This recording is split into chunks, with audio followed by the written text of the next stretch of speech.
Welcome to The Explainer. Today, we're tackling subscription fatigue and how ToolGenX offers a totally radical escape. Stop renting AI tools. That's the core philosophy of one Istanbul engineer who's fighting subscription burnout. So, what exactly is this platform, and why should indie creators like us actually care?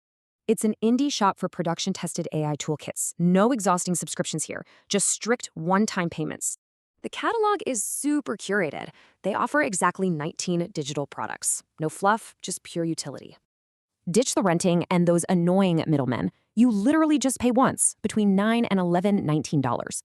Buyers mainly focus on three key areas: scaling their business, streamlining AI content workflows, and dominating SEO.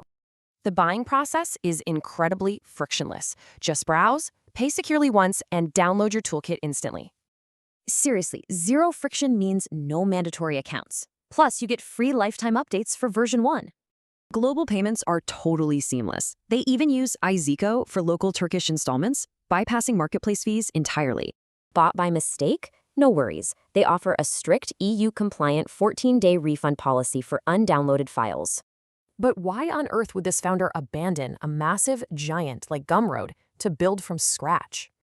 Well, being a Gumroad redirect got him just one agonizing sale in 90 days. So he rebuilt. Out with restrictive marketplace dependency. In with a lightning-fast direct checkout architecture natively built on Next.js.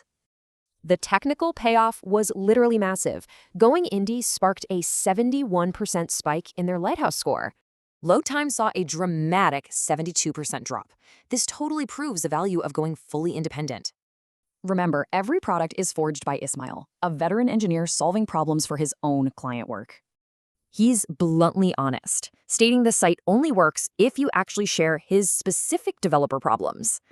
He boldly admits this highly opinionated approach just isn't for everyone, and he's completely fine with that. So, after seeing this, are you finally ready to stop renting your workflow and start owning it?